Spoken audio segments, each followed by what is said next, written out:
You're listening to All Things Sports with Mike Davis.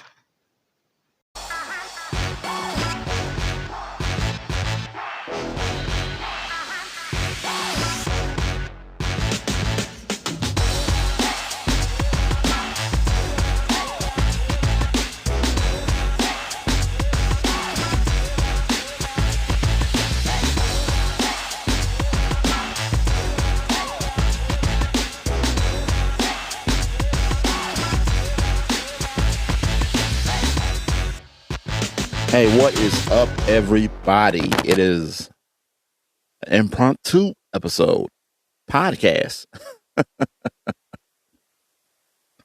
Anyway, what's going on? This is podcast / episode number 16. Thank you for joining me on this Monday. You're listening to All Things Sports with Mike Davis.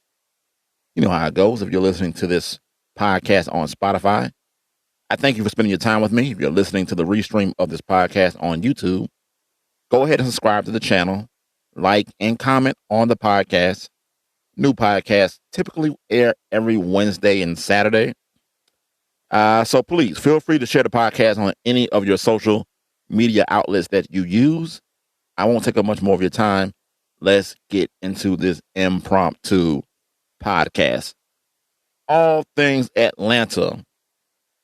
So we had the draft this past weekend, and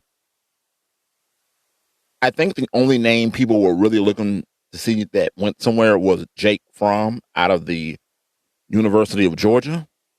And he slid.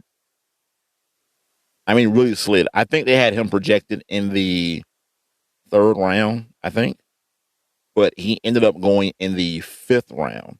Now, Fromm, his slide became one of the hot top talking points during the final day of the 2020 NFL draft. And my personal opinion, I think that Jake Fromm should have returned to Georgia for his senior year. Now, for those of you that, you don't remember, Fromm ended up taking the job from Eason. Eason was injured in one game. I believe it was his sophomore year. Fromm came in, took over, and he never looked back. And Eason ended up being drafted by the Indianapolis Colts earlier in the draft. So, the Colts, they're looking out. They're not looking at Philip Rivers as a long-term thing, obviously, So, it was kind of like a Brady Bledsoe situation, If you remember, Bledsoe got hurt. Tom Brady, the GOAT, as far as football goes, the GOAT. Tom Brady came in and he took over for one Mr. Drew Bledsoe. Even though Bledsoe had a lot of football left in him, you want to take it back. Remember, he beat Pittsburgh. He is really the one who took him to the Super Bowl that year. That was the first Super Bowl run. But anyway, though, this story was kind of like that, where Eason was hurt and Fromm came in and took over, and he never looked back. So Eason ended up transferring back to his home state of Washington, and he played football there. So now Fromm he didn't look. What's the word I'm looking for? He didn't look. He was missing that it factor last season, and nothing about his play last season said I'm ready for the NFL. Now I'll be totally honest with you. Even though he didn't look like I'm going to take a word from my man Jeff Garcia's playbook. Even though he didn't look or feel crisp. For those of you that remember Jeff Garcia, former quarterback from the San Francisco 49ers, Fromm didn't look crisp last season. Almost like he kind of regressed. I remember watching a game against South Carolina last season, and he just looked like he wasn't in the ball game at all. Now, I do remember they hung in there. I believe Georgia came back and forced OT, but they ended up losing the game in overtime. And I don't put all the blame on Fromm. I put some of the blame on Kirby Smart. Some of the blame has to go to him. Think about it. This is a man who couldn't find a way to get a talent like Justin Fields playing time. And we saw what happened when Fields went up to Ohio State. We know what happened. We saw it. So I just think that some of the blame goes to him. It's not going to all be on Jake Fromm. But Jake Fromm did regress, in my opinion, and I feel that he should have come back for his senior year at the University of Georgia. So, other than that, and the state of Georgia reopening, I feel like we're the only state. All eyes are on us. Everybody's watching Georgia to see what Georgia is, how Georgia's going to react to this whole coronavirus situation. And I feel like we're the only state that's open for business. So, but other than that, that is all from all things Atlanta. We'll move on to some of the more national and pro sports of things. The Last Dance review. Unfortunately, I was unable to see The Last Dance episodes 3 and 4 last night. I am trying to find a copy of it. I have a way to watch it. I will use that way, and that probably won't be until maybe Tuesday or Wednesday when I actually get a chance to watch it. I went on ESPN trying to see if I can watch it online, but they make you sign in with your cable provider. But if you're like me, if you're smart like me, you've cut the cord. I'm sorry, Comcast. That's a no-go. Charter, for those of you that have Charter. Spectrum, for those of you that have Spectrum. And some other places that have other different cable from what I just mentioned. I've cut the cord, and I haven't looked back. I cut the cord about 10 years ago when I believe it was 2010 or 11, and I remember for a while I went straight Netflix and Hulu, and I haven't looked back. So I'll see The Last Dance, but after seeing some of the reviews of it and everything, I am very intrigued. Now, I must admit, I did see the first 10 minutes of, I don't know if it was episode 3 or 4, but it was with Dennis Rodman. And, he's in the beginning working out, whatnot. And I'm already intrigued by just those 10 minutes and what I've been hearing about the reviews of what's going on. And apparently in this episode, they tackled the bad boy Pistons in this episode. And, Bill Laimbeer is out saying, hey, look, that's just what we did. The Bulls, they're whiners. I'm not going to shake their hands. I'm not going to do it today. And, you have Michael Jordan pretty much calling them a-holes. And I saw something where Horace Grant said something. I haven't heard what he said, but I saw that Horace Grant spoke about the Detroit Pistons in this episode. So I am looking forward to it, and I will check it out. Hopefully within the next 2 days, I will be able to see what this Last Dance, the last 2 episodes of The Last Dance, are about. I can't wait. So let's keep it NBA. So beginning on May 1st, the NBA they were going to allow teams to open their practice facilities to players in cities and states where local governments have eased the stay-at-home orders, but now that has been pushed back to May 8th. So, again, as I mentioned on the All Things Atlanta part of the segment, I feel like all eyes are on Georgia to see how we handle this COVID-19 situation, So, I did read that the Atlanta Hawks aren't opening up their practice facility, even though the NBA came and pushed it back a whole week. I read that the Hawks weren't going to open up anyway. So I believe that's why the NBA decided to do that, because Georgia, Governor Brian Kemp decided to open the state and, certain businesses back up. And I believe that the NBA was saying, well, if they're going to do it, which technically it was today. People were out Friday. That we can go ahead and open up facilities. And I think the NBA, they got some pushback from it, some blowback, and they decided against it. They said, well, we'll wait a week. We'll see. I'm telling you, they're watching to see what Georgia does. How is Georgia going to handle all of this? That is what is going on. I know it. That's what's going on. And I don't know what to say. I am truly lost because I don't know. What do you do in this situation? This is a situation that is a delicate situation. It's one that I haven't seen in my lifetime where you're afraid to go outside because, you don't want to have germs spread on you. And because you don't know who has it. You don't know who has it. Anybody can get it. So, I get the NBA's decision. But as I said in previous podcasts, the people that aren't from Atlanta, they don't know what's going on here in the state of Georgia. I can't tell that there was a shutdown by any means.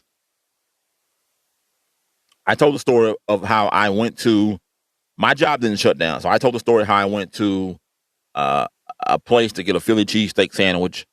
And when I got there, me thinking that because the state is shut down, it wasn't going to be a lot of people out downtown and whatnot. And it looked like an Atlanta Falcons game was taking place outside. That's what it looked like. And the guy has an Instagram whose store I was going to, and the line is wrapped around the corner. It's wrapped around the corner. So I don't know what to say. I think that, honestly, I think it's going to get worse.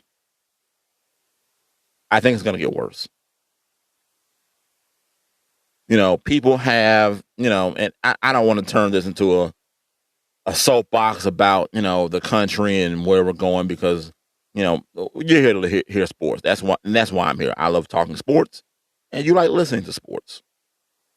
But, I don't know where we go after, well, not even after, but during this COVID-19 situation. I don't know when you open things back up. A lot of people say, no, not now. It's not safe.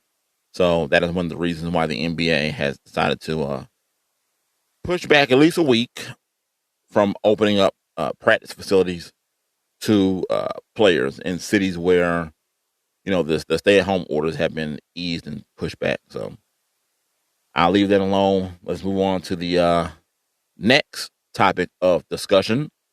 The Washington Wizards. You don't hear much about the Wizards. If you don't hear about, well, I can't even say Bradley Beal. I was going to say Bradley Beal. If you don't hear about Bradley Beal, then you don't hear about the Wizards. That is true to an extent. I'll admit that. That is true, though. Because no one has seen John Wall in the past 3 seasons. So the Wizards, it's being reported that they're interested in LaMelo Ball. Now, I think this is good news for LaMelo because you had a college season, but in my opinion, it wasn't a real college season because college basketball, no one really pays attention to it until after the Super Bowl. Unfortunately, we had the COVID-19 situation happen, and a lot of guys, they didn't get to showcase their talent the way well, I won't say that. They didn't get to showcase their talent in front of the audience they wanted to. LaMelo Ball has kind of already done that. You know who he is, and you know what he brings to the table. So it's being reported the Washington Wizards have shown plenty of interest in LaMelo Ball this season. The Wizards have sent multiple people to scout the guard in the NBL. The organization has also hired a full-time scout in Australia this past offseason, giving even more chances to see, LaMelo play. And the youngest Ball brother, he's averaged 17 points, 7 rebounds, and 6 assists per game. I'm not mad at the Wizards for doing that. I mean, they're clearly in the market for a point guard. Like I just said, when's the last time you seen John Wall play? John Wall hasn't played over 41 games the past 3 seasons. And he's missed all of this season. So they're clearly in the market for a point guard. Now, I'm not sure. Did he tear his Achilles? Is that what Wall tore? His Achilles or his ACL? I believe it was his Achilles. And you're going to lose some of that explosiveness tearing that thing. That's a horrible injury to have. And I think the Wizards, they see it, and they might be like, hey, the writing is on the wall for Wall. If he comes back next season and we draft LaMelo, we can have LaMelo just back him up and he can learn the point guard position. Now, I don't know if LaMelo's going to play the 1 or the 2, but you got Bradley Beal already in D.C. I'm not sure if he plays the 2 or the 3, but he might be able to play both spots, being Bradley Beal. Now, Bradley Beal is under contract until the 2022 season, and then he has a player option for the next season, for the 22-23 season. So, if you're the Wizards, you can potentially, you can make some moves here. I'm not mad that they're looking at LaMelo. I think LaMelo is going to be from what I've seen so far, he has the capabilities to be a decent pro. A decent pro. But we don't know yet. Like I talked about in my last podcast about the NFL, you just don't know what you're going to get with these guys. So, we'll see. Shout out to LaMelo Ball. I hope he makes I hope he has a better career than his first brother. Is he a bust? Is Lonzo a bust? That's the question of the day right there. Is Lonzo Ball a bust? I want to know. Is he already a bust? I don't know. I don't think he is. You give him a full year with Zion. They might make some noise. But anyway, though. College basketball. Danny Manning. That's one of those names you haven't heard in a while. Unless you follow Wake Forest. But he's been fired, though, as the men's head basketball coach at Wake Forest. So you won't hear that connection anymore. The Demon Deacons, they never finished above 500 in the ACC under Danny Manning. Now, Manning had a 14-42 conference record over the past 3 seasons. Last season, they went 13-18 overall and 6-14 in the ACC, finishing at a tie for last place in the conference. His overall record with the Demon Deacons at Wake Forest, 78-111 in 6 seasons. Now, for those of you who don't remember Manning, he played 15 years in the NBA after having a pretty much legendary college career at Kansas. Now, I remember Danny Manning because of the Dominique Wilkins trade, which is one of the dumbest trades the city of Atlanta has ever made. You got Brett Favre in there with the Falcons. And even now when I see the highlight of him against the Redskins, yes, there's a highlight of Brett Favre playing with the Atlanta Falcons against the Redskins. I just go, why? But to the Falcons' fault, to being in their corner, the Falcons, Brett Favre even admitted that he was out there, he was partying. They used to call him Buckhead Brett because he was always out partying, but that's one of the worst trades a sports team in the city has made. And right after that, well, this might be the first one right above that Brett Favre situation. The Hawks trading Dominique Wilkins for Danny Manning. Why? In the words of was it Lenny Wilkins? You don't need no star, man. I don't need no star. You can't win with no star. So he ended up shipping Dominique out, and that, in my opinion, that's what Danny Manning is known for. I know he had this great career at Kansas. He came in with the Los Angeles Clippers, and I believe after that he went to Phoenix after he left Atlanta. So Atlanta pretty much got nothing out of that deal by sending Dominique to the Clippers. Just one of the worst trades just worse of the worst. All right. Well, what I'm going to do is I'm going to step away and take a break. And when we come back, we're going to get into the NFL side of things. So don't go anywhere. You're listening to a very special impromptu episode of All Things Sports with Mike Davis. I'll catch you on the other side of this break. All right. Welcome back. You're listening to All Things Sports with Mike Davis. We're going to touch on the NFL side of things. And I was listening to one of the YouTubers that I listened to. And I'm not going to go into too much what he was saying. But O'Shea Duke Jackson, not Ice Cube's son. But O'Shea, I listened to a couple of his Red Pill videos on YouTube. I won't go into all that. You can go to his channel and listen to all that on your own. But I bring him up because he brought something up today on one of his videos, and he was talking about Tyrod Taylor, not being given a chance. Now, I totally agree with him in that aspect of things. But there was one point where I got to disagree with him, where he called Josh Allen a bum. And I don't think so. I don't think he's a bum. He took him to the playoffs. Do I think Tyrod Taylor could have took that same Buffalo team to the playoffs last season? I do. I do. But that's just my only, disagreements there. Now, I do agree that Tyrod Taylor has not been given the proper chance, but you have a lot of guys like that haven't really been given a chance in the league. And sometimes it's just unfortunate that it works out that way. When Tyrod Taylor was in Buffalo, he threw for over 3,000. I think he was there for 3 years. His first 2 years, he threw for over 3,000 yards. And his last year, he threw for 2,700 yards. He's not much of a deep throw guy, so he doesn't rack up a lot of yards. But one of my things that O'Shea mentioned that I agree with him with Tyrod Taylor is that he doesn't turn the ball over.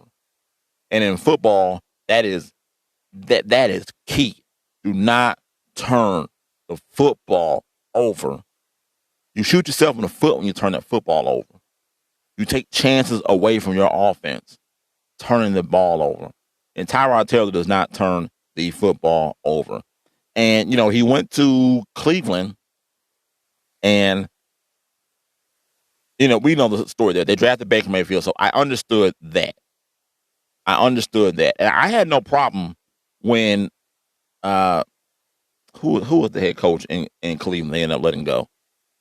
I can't think of his name, but you remember him on Hard Knocks. But he started Taylor over Mayfield and felt that Mayfield should have to learn. Hindsight, looking back now, it might not have been a bad idea, because Baker Mayfield has been a turnover machine since he got in the league and has done nothing. Tyrod Taylor, in the little time that he has played, has been more productive than Baker Mayfield. You can't argue that. There's no arguing it. So he goes to San Diego now. Now he's the backup in San Diego. San Diego's looking for a QB. Tyrod Taylor needs to be starting in San Diego. Now, there are some other factors. I agree with what O'Shea said, but again, I'm not here to discuss that type of thing. That's more on the politics side. But Tyrod Taylor has not been given a chance to actually play football and let him loose. Now, he got a chance in Buffalo, but he was in Buffalo surrounded by nothing. Tyrod Taylor can play football. You have guys out here that can't play football, but Tyrod Taylor can. So I just wanted to touch base on that whole Tyrod Taylor situation. I agree with O'Shea and I don't agree with O'Shea. But shout out to him and his YouTube. Anyway, though, in other NFL news, Trent Williams, the left tackle, he was traded to the 49ers from the Washington Redskins. Now, Trent Williams is a 7-time Pro Bowl left tackle who was unhappy with the way the team's medical staff had handled an off-season procedure to remove what turned out to be a benign tumor on his scalp. And I remember when all that was going on, I believe they were fining him, I believe. I could have the wrong guy mixed up, but the Redskins, they had their team doctor check him out. They said nothing was wrong. He ended up going to go get his own doctor. He just didn't trust what the team doctors were saying. And that goes on in other sports where, remember that happened with Kawhi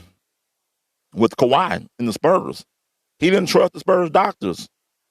And it left a sour taste in his mouth that they were pretty much calling him a liar when he went to his own independent doctor, and his own doctor told him something else from what the team doctor was saying. Because, the team doctor, their job is to get you back on that field or on that court as quick as possible. So let's be real about that. I have no problem with players getting their own independent doctor, because that team doctor, he's going to do what he needs to do to get you on that floor because his employer says so. So I have no problem with a player taking care of his health and wanting to make sure that he is 100% before he goes out there and put his life and his body on the line. So he's going to San Francisco now, so that the whole drama with the Skins is over with. But he's going to be teammates now with Richard Sherman. Now, for those of you who don't know who Trent Williams is, if you remember, there was a playoff game. This was, I believe it was 7 years ago, where the Seahawks beat the Redskins in a playoff game. And Richard Sherman got in Trent Williams' face. And Trent Williams reacted by punching Sherman in the face. Now, there is some audio there. There's some audio there. You can go back and listen to it. I can't repeat it here, but there was some audio between the two. And Sherman, I don't believe, had his helmet on, and Trent Williams kind of decked him. He didn't put him on the ground, but that's a big, massive dude. So they are now teammates in San Francisco, and Richard Sherman went on to say that there are no hard feelings, and actually posted a welcome message to Trent Williams on Twitter, and he jokingly added, "I'm going to need a rematch." So I'm glad those guys, they can put that incident behind them and they can move forward and, try and win a Super Bowl together and do their thing the right way. So staying with football, the Saints, they are in the news after signing Taysom Hill to a 2-year, $21 million deal. Why? And I asked why, because they are also trying to finalize a deal with Jameis Winston.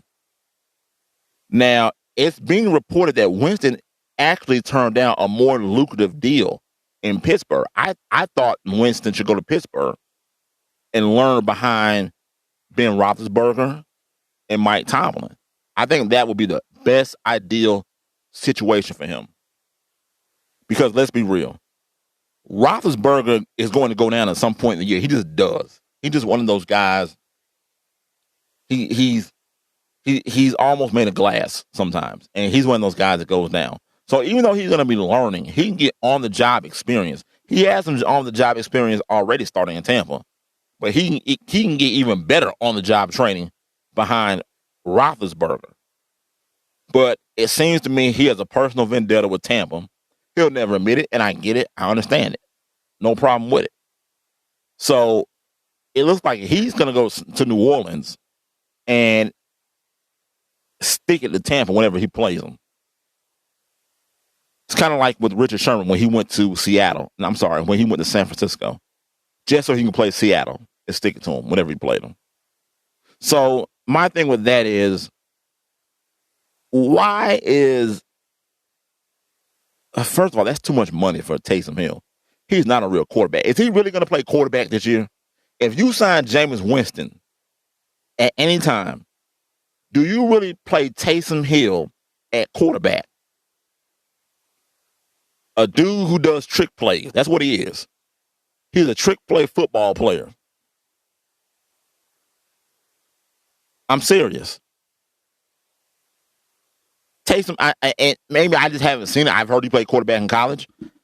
I can care less because that's in college. Have you played quarterback in the NFL at the pro level? I've seen Jameis Winston play quarterback at the pro level. And I know he led the league in interceptions. He also led the league in passing yards, too.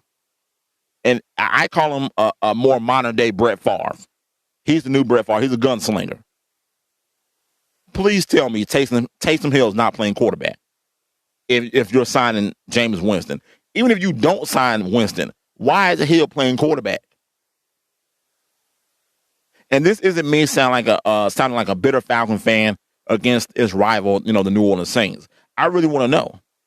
Because to me, he's Tim Tebow. Tim Tebow didn't even get the shot that Taysom Hill got. Tim Tebow won a playoff game at quarterback. I've seen Tim Tebow play quarterback. He didn't get a fair shake in New York with the Jets. I don't think. But Taysom Hill, I'm not giving you $21 million to play fake quarterback. I'm sorry. I'm just not. That's just me. Sorry.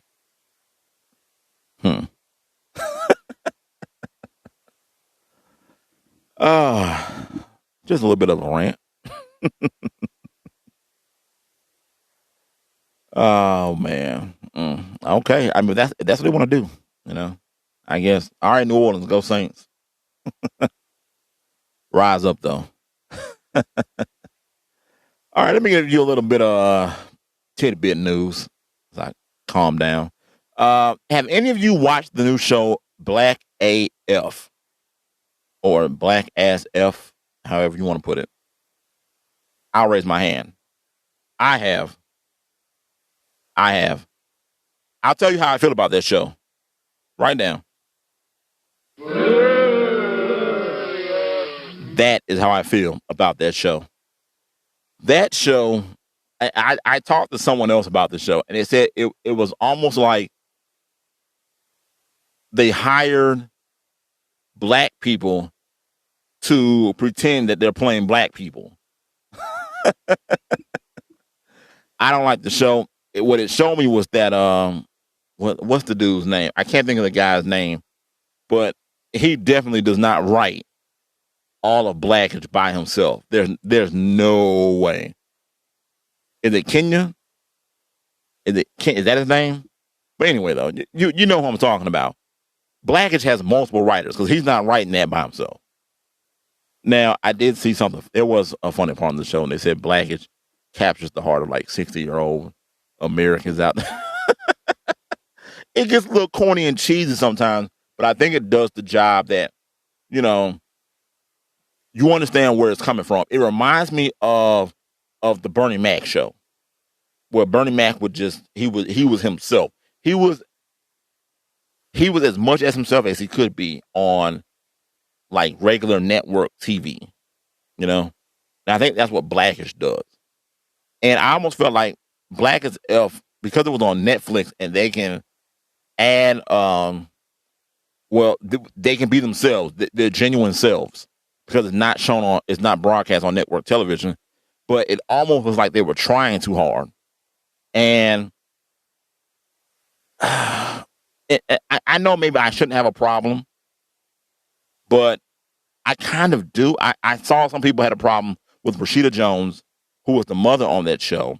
And some people are saying that she doesn't represent black people. So why is she on here? And I watched it and I kind of feel the same way. Am I wrong for that? Am I wrong? You can boo me for that if I'm wrong. Go ahead. But that's how I feel. Because I watched her on Parks and Recreation, and you're gonna say, why is there a black dude watching Parks and Recreation? I watched that show. I loved it. Don't judge me. So she was one of the guys' girlfriend on that show. Now it's pretty much an all-white show. Now they did have a black woman on there, and she didn't identify as black on that show though. Rashida Jones, who I'm talking about. She didn't identify as black on that show. And I could be wrong. If I'm wrong, point me out. But I don't ever remember her identifying herself as black. Even I know Quincy Jones is her dad, so I do know that she is black. But it's the makeup of what I'm looking at. You know? I'm not saying she shouldn't have the job. That's not what I'm saying. You know, I just don't identify with it. I just don't. I don't like Black as F anyway. It just, I actually, I never rate the movies for real on Netflix or the whatever I watch. I actually thumbs down it. It's that bad. It is that bad. Yeah. Yeah. All right. So I want to get into one of the last things of the show. First news story of the week. So was there a time that you ever wanted to work in sports? There was a time when I wanted to do anything to get into working in sports. I remember filling out a job application to work at State Farm Arena. Back then it was Phillips Arena. I was fresh out of high school. I got out of there, and I remember going to fill out the application to be one of the people who would change the basketball floor on the court. Now, then we had the Atlanta Thrashers, so there was ice up under the floor. I'm pretty sure it's still ice up under there, unless they removed it. You know, I haven't seen hockey played in Atlanta since the Thrashers, they left. So I applied to be one of those people, and, I didn't get the job. Like I said, I was fresh out of high school. I had no experience whatsoever. I don't know, what the qualifications were. At that time, I really didn't care. I just wanted to get in the building. But, and that's a hard job, too. I've gone on YouTube and I've watched, people change the floors over, especially in a city like L.A., where everyone plays at Staples. You got the Kings, the Lakers, the Clippers, and, the concerts that go on throughout the year. So that place is always busy. But I asked that because, there's a story with the rapper, if you want to call him a rapper. I don't call him a rapper. Well, a conscious rapper, if you want to call him that. But Common, Common. So, he told a story about when he was a ball boy. He was a teenager, working at the old Chicago Stadium for the Bulls. And there was a point where his friends knew he worked there, and they wanted Common to get an autograph from Michael Jordan. So he's like, okay, cool, no problem. So he goes to Mike, tries to get the autograph, and Jordan just tells him, man, you sign it, man. Sign that thing, man. You got this. Just sign my name on it, And he did it. Common just signed Michael Jordan on it, took it back to school, gave it one of his boys, and his boy's like, this is a Michael Jordan autograph. First of all, Michael is spelled wrong. I know what he means because everyone spells my name wrong. Because, it's pronounced Mike. When you see it, you know what? I don't know what they're saying because it's not spelled the way people spell it. That's all I know. But they spell it Mike Hill as opposed to Michael. They put the E before the A, always. So I know he misspelled Michael because everyone misspells my name all the time. So, yeah, I just want to know, did you ever want to work in sports? Common being a ball boy and all that, I thought that was a cool thing for Common to share. And our stat line of the week, you know where this goes to, because, look, all sports leagues, they get a big fat zero. Nothing going on. Tell them how you feel, people. Yeah, that's how we all feel. Hey, look, that's all I got for you today on this impromptu special episode of All Things Sports. Look, thanks for taking time out of your busy schedule to include my podcast into your day. If you're listening to the restream of this podcast on YouTube, go ahead and subscribe to the channel, like, and comment on the podcast. New podcasts will air every Wednesday and Saturday on Spotify. So please share the podcast on any of the social media outlets that you use. You've been listening to All Things Sports with Mike Davis. And remember, it is your world. I'm just giving my opinion. I'm out. Peace. Happy Monday.